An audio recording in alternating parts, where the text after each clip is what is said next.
ಈವರೆಗೆ ಸ್ಥಿರವಾಗಿ ವ್ಯಾಪಿಸಿತು. ಆದರೆ ಇದು ಯಾಕೆ ಹೀಗಾಯಿತು? ಏನ್ ಮಾಡಲಿ? ಆ ದೇವ ವಸುದೇವ ಭಕ್ತಜನ ಸಂಜೀವ ಮಹಾನುಭಾವರಾದ ನಮ್ಮ ಭಾವನೆಯನ್ನು ನಂಬಿದೆವು. ಆ ನಂಬಿಕೆಯಿಂದಲೇ ಮಹತ್ವದ ಕೈ ಮಾಡಿದೆವು, ದುರ್ಗದ ರಕ್ಷೆ ವಹಿಸಿದೆವು.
ಸಾಗುತ್ತಾ ಚಂಪಕಾವತಿಯನ್ನು ತಲುಪಿದೆ. ಚಂಪಕಾವತಿಯಲ್ಲಿ ನನ್ನ ಭಕ್ತನಾದಂತಹ ಸುತನನಲ್ಲಿ ಹೋರಾಟ ಮಾಡಿದಂತ ಅರ್ಜುನ ಸೋತು ನನ್ನನ್ನೇ ಧ್ಯಾನಿಸುತ್ತಾ ಕುಳಿತಿದ್ದಾನೆ. ಮಮ ಪ್ರಾಣ ಹಿ ಪಾಂಡವ ಎಂಬ ಮಾತಿನಂತೆ ಈಗ ಅರ್ಜುನನನ್ನು ನಾನೇ ಕಾಪಾಡಬೇಕು. ಈ ಮಾತನ್ನು ಧರ್ಮರಾಯರಲ್ಲಿ ಹೇಳಿಯೂ ಆಗಿದೆ. ಈಗ ನೇರವಾಗಿ ಚಂಪಕಾವತಿಯ ರಣಕ್ಷೇತ್ರಕ್ಕೆ ತೆರಳುತ್ತೇನಂತೆ.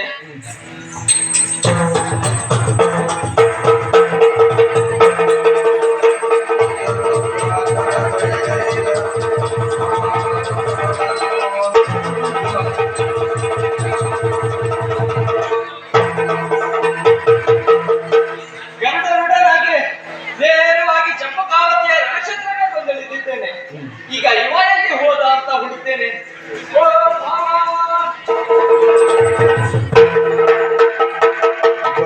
ಚರಣಕ್ಕೆ ಮಣಿದ ಪಾತ್ರನ ಸೆಳೆದು ಬಿಗಿದ ಪುತಲೆ ತಾನದರೊಳಗೆ ಕುಳಿತು ಅಶ್ವಗಳವಾಗೆಯ ಕೊಂಡನ ಹರಿಯೋ ಸೋತೆ ಎಂದ ಮಾತ್ರಕ್ಕೆ ದುಃಖಿಸುವ ಅಗತ್ಯವಿಲ್ಲ. ಸಾರಥಿಯನ್ನು ಕಳೆದುಕೊಂಡ ಮಾತ್ರಕ್ಕೆ ಚಿಂತಿಸಬೇಕಾಗಿಲ್ಲ. ನಿನ್ನ ಸಾರಥಿಯಾಗಿ ನಾನು ನಿಲ್ತೇನೆ. ಈಗ ಅಶ್ವಗಳ ವಾಗೆಯನ್ನ ಹಿಡಿದಿದ್ದೇನೆ, ರಥವನ್ನ ಸರಿಪಡಿಸಿದ್ದೇನೆ. ರಥವನ್ನ ಏರು ಹೂಡು ಯುದ್ಧವನ್ನ ಇನಿತು ನೋಡು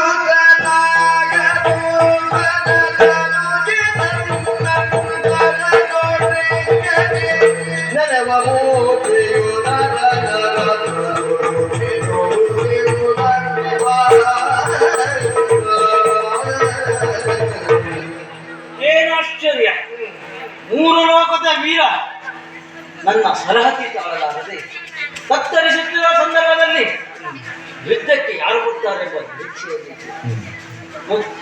ಒಬ್ಬ ಕವಿದಂತಿತ ರಣರಂಗದಲ್ಲಿ ಒಮ್ಮೆನ್ನೊಮ್ಮೆ ಮಿಂಚು ಪ್ರಕಾಶ ತೋರಿತ್ತಲ್ಲ, ಅಷ್ಟರಲ್ಲಿ ಪಾಂಡವರ ಫಲದಲ್ಲಿ ಉತ್ಸಾಹ.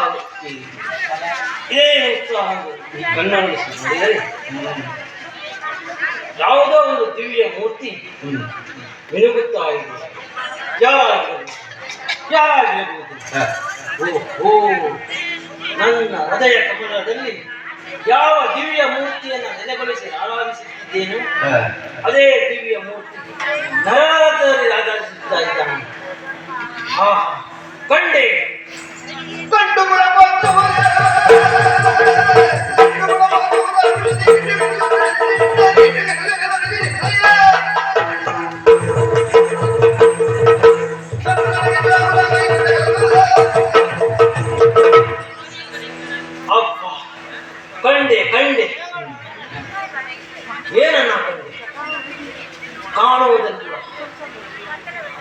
ವಿಚಿತ್ರವಾಗಿ ಕಾಣ್ತಾರೆ.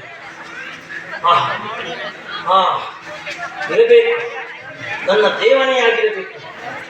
ಶುಚಿತ್ವ ಇದೆ, ಹಾಗಾಗಿ ಆ ಚರಣಕವನ್ನು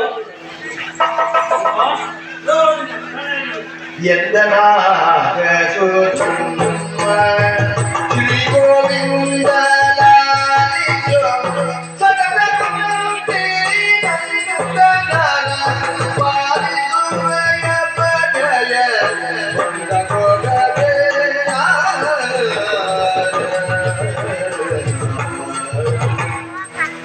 ದೇವ ನಿನ್ನ ಭಕ್ತರ ಮೇಲೆ ಎಷ್ಟೊಂದು ಕರುಣೆಯನ್ನ ಇಟ್ಟಿದೆ. ಆದರೆ ಮಾತನ್ನ ಕೊಡ್ತೀನಿ ಕುಂತಿ ಪುತ್ರರಿಗೆ ಏನಂತ, ಯಾವ ಕಷ್ಟದಲ್ಲೂ ನಿಮ್ಮನ್ನ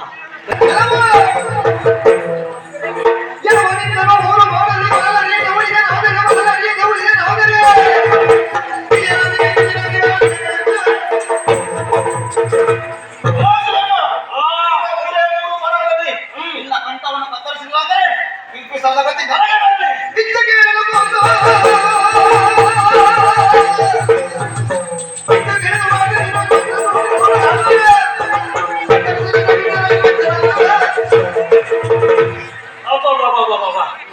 ಇವನಿಗೆ ಮಾತ್ರ ಪ್ರತಿಜ್ಞೆ ಮಾಡಕೊಡ್ತದೆ.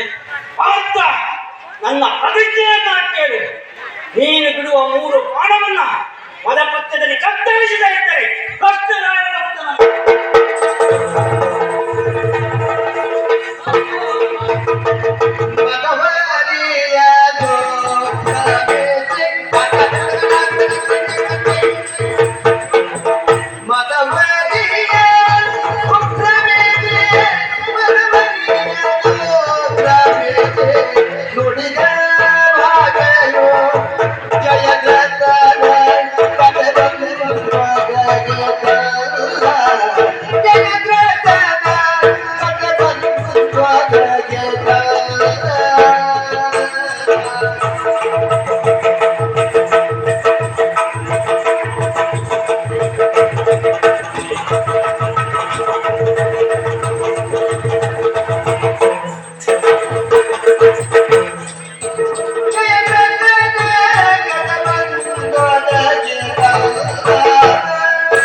ಸಂಪೂರ್ಣ ಹಾಳು ಮಾಡಿಬಿಟ್ಟೆ. ಆಗ ನೀನು ಹೀಗೆ ಒಂದು ಪ್ರತಿಚಾರ ಮಾಡಿದೆ, ನೆನಪಿದೆ ನಿನಗೆ? ಜಯದ್ರಥನನ್ನ ಕೊಂದು ಕಳಿತೇನೆ ಎನ್ನುವುದಾಗಿ. ಅದು ಹೇಗೆ? ಉದಯಿಸಿದ ಸೂರ್ಯ ಅಸ್ತನಾಗುವುದರೊಳಗಾಗಿ ಜಯದ್ರಥನನ್ನ ಕೊಂದು ಮುಗಿಸ್ತೇನೆ. ಒಂದಿದ್ದು ನಾನೇ ಅಲ್ವಾ? ಇದು ನೀನೇ ಬಾಬಾ. ಅದು ಹೇಗೆ? ಅಲ್ಲಿ ನಾನೊಂದು ಸಾಹಸವನ್ನು ವ್ಯಕ್ತಪಡಿಸಿದೆ. ಹೇಗೆ? ನನ್ನ ಸುದರ್ಶನ ಚಕ್ರವನ್ನ ಸೂರ್ಯನಿಗೆ ಅಡ್ಡಲಾಗಿ ಹಿಡಿದು ಕತ್ತಲಾಗುವಂತೆ ಭ್ರಮೆಯನ್ನ ಹುಟ್ಟಿಸಿದವರಿಗೆ ಆಗ ಜಯದ್ರಥ ಹೊರಗೆ ಬರ್ತಾನೆ, ನೀನು ಅವನನ್ನ ಕೊಲ್ಲುತ್ತೀಯ. ಅಲ್ಲಿಗೆ ನಿನ್ನ ಪ್ರತಿಜ್ಞೆ ಇರುತ್ತದೆ. ಹಾಗೆ ಈಗ ನಿನ್ನಲ್ಲಿಯೇ ಪ್ರಶ್ನೆ ಮಾಡುವುದು, ಆ ಜಯದ್ರಥನ ಹಾಗೆ ಅಂದ್ಕೊಂಡೆ ನೀನು? ಅಲ್ಲಪ್ಪ, ಅಲ್ವೇ ಅಲ್ಲ, ಪ್ರಶ್ನೆ ಅಲ್ಲ, ಸಾಮಾನ್ಯದವರಲ್ಲ.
ಹಾ ಅವ ಹಾಗೆಲ್ಲ ದುಷ್ಟನಾಗಿದ್ದ. ಇವ ಹಾಗಲ್ಲ, ವೀರ ವೈಷ್ಣವ.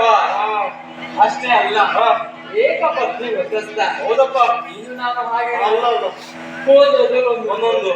ಅಷ್ಟೇ ಅಲ್ಲ, ಅನುದಿನವೂ ಅನುಕ್ಷಣವೂ ನನ್ನನ್ನೇ ಧ್ಯಾನಿಸುತ್ತಿರುವ ಪರಮ ಸದ್ಭಕ್ತ. ಅಂತಹ ಭಕ್ತನನ್ನ ಹೇಗೆ ಬಿಟ್ಟು ಕೊಡುವುದು? ಭಾವ, ನೀನು ಭಾವಭಕ್ತನಾದರೆ ಆತ ಭಾವನಾ ಭಕ್ತ. ಹಾಗಾಗಿ ನನ್ನ ಪರಿಸ್ಥಿತಿ ಹೇಗಾಗಿದೆ ಗೊತ್ತಾ? ಹೇಗಾಗಿದೆ? ಹಣ ಗದ್ದೆಯಲ್ಲಿ ಸಿಕ್ಕಿದ ಅಡಿಕೆ ಅಂತಾಗಿದೆ. ಏನು ಮಾಡುವುದು? ತಿಳಿದೆನು ನಿನ್ನ ಎತ್ತಿದ್ದದು ಮಡಿಕೆಯಡಿಗಗಳವ.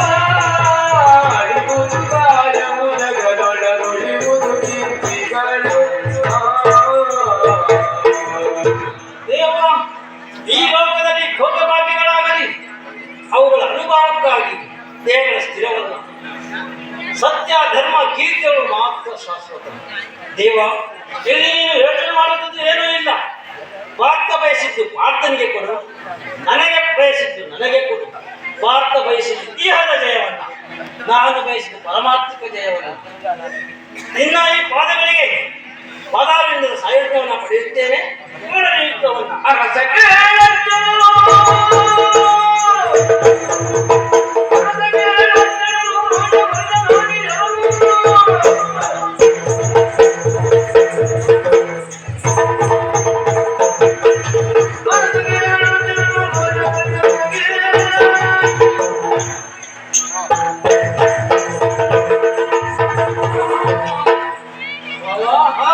ಮೊದಲನೇ ಶರವನ್ನು ಹುಡುಗಕ್ಕೆ ಮುಂದಾಗಿದ್ದೀಯ. ಹೌದು. ಪ್ರತಿಜ್ಞಾಬದ್ಧ ಶರ. ಅಷ್ಟು ಸಾರಿಲ್ಲ ಭಾವ. ಇದಕ್ಕೆ ವಿಶೇಷವಾದ ಶಕ್ತಿಯನ್ನು ನಾನು ನೀಡ್ತೇನೆ. ಈಗ ಗೋವರ್ಧನಗಿರಿಯ ಮೇಲೆ ಗೋವುಗಳನ್ನ ಗೋಪಾಲಕರನ್ನ ಕಾಪಾಡಿದಂತಹ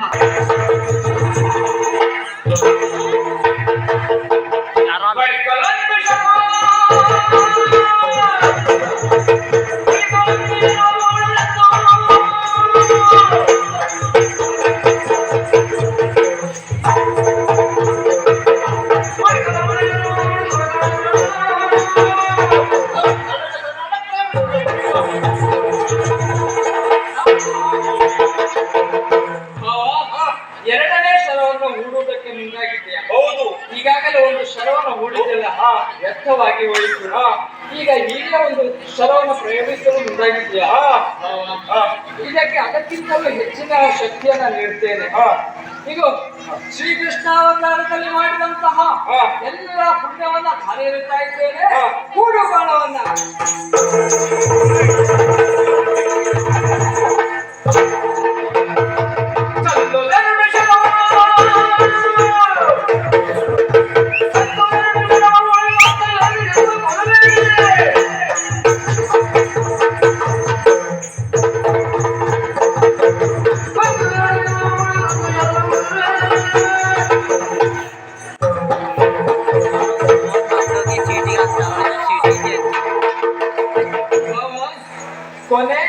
ಕೊನೆಯ ಬಾಣ. ಹೌದು.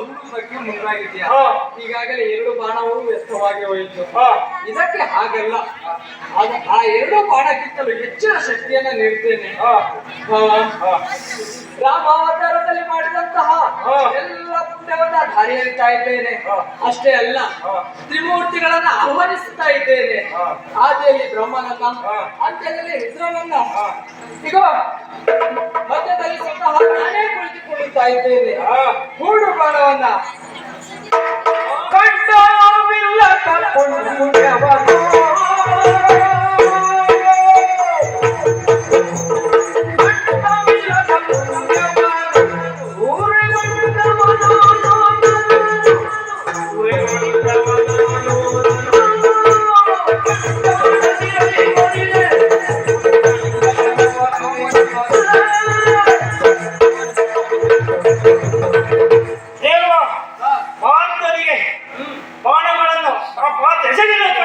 ಬಾಣಗಳು.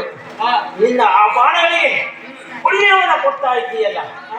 ಬಿಟ್ಟಂತಹ ಬಾಣ ಸರವನ್ನ ಭಾರತ ಬಿಟ್ಟಂತಹ ಸರ, ಆ ಸರ ಅರ್ಜುನಿಗೆ ಹೋಗ್ತದೆಯೋ, ಅದನ್ನ ಕತ್ತರಿಸಿದ ನನ್ನ ಆ ಪುಣ್ಯ ನನಗೆ ಬರ್ತದೆ. ಸುಧನ್ವ, ಹಾ ಯಾವತ್ತೂ ಹೇಗೆ ಗೊತ್ತಾ, ಹ್ಮ್ ಯಜ್ಞ ಪ್ರತಿಜ್ಞೆ ಯಜ್ಞ ದೀಕ್ಷೆಯನ್ನು ಕೈಗೊಂಡಾಗ ಹಾ ಫಲ ಇಂಥದ್ದೇ ಎನ್ನುವುದು ನಿರೀಕ್ಷೆ ಇರ್ಲಿಕ್ಕಾಗುವುದಿಲ್ಲ. ಹಾ ಆ ಫಲ ಏನು ಅನ್ನುವುದು ಹಾ ಯಜ್ಞ ಪೂರ್ಣಗೊಂಡಾಗಲೇ ಗೊತ್ತಾಗುವುದು. ಹಾಗೆಯೇ ನಿನಗೆ ಈ ವಿಷಯ ಗೊತ್ತಾಗಬೇಕು ಅಂತಾದ್ರೆ ಇನ್ನೊಂದು ಅಂಬು ಉಂಟಲ್ಲ,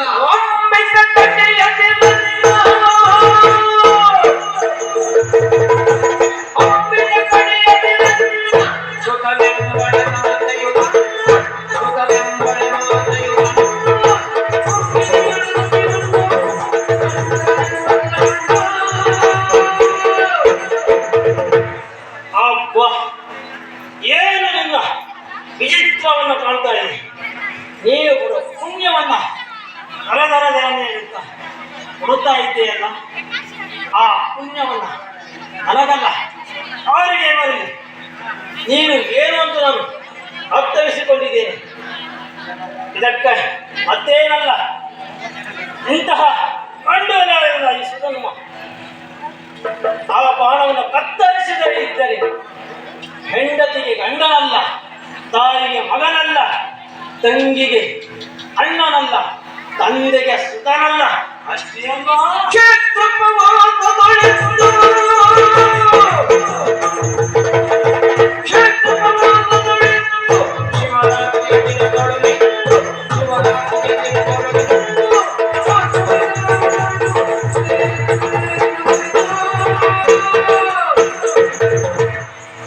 ಅಬ್ಬಬ್ಬಬ್ಬಾ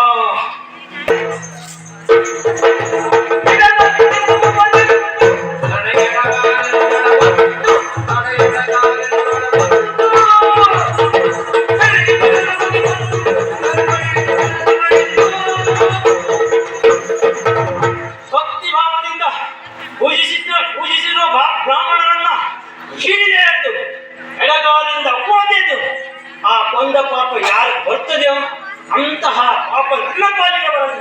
ಏನು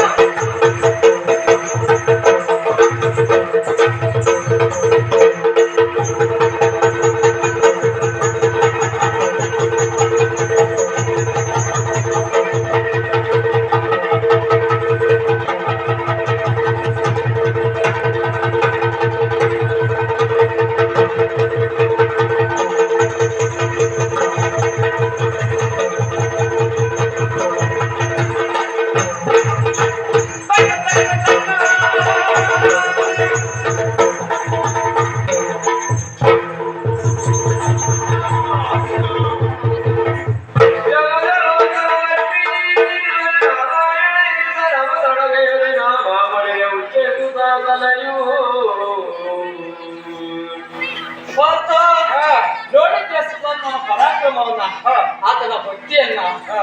ಆತ ಹೇಳಿದ ಹಾಗೆ ನೀನು ಬಿಟ್ಟಂತಹ 3 ಬಾಣವನ್ನು ಪ್ರಥಮದಲ್ಲಿ ಕತ್ತರಿಸಿದವನ್ನ. ಅಷ್ಟೇ ಅಲ್ಲ, ನೀನು ಬಿಟ್ಟಂತಹ ಬಾಣ ಕೊನೆಯ ತುದಿಯನ್ನು ಹೋಗಿ ಆತನ ವೃತ್ತವನ್ನು ಕತ್ತರಿಸಿತು.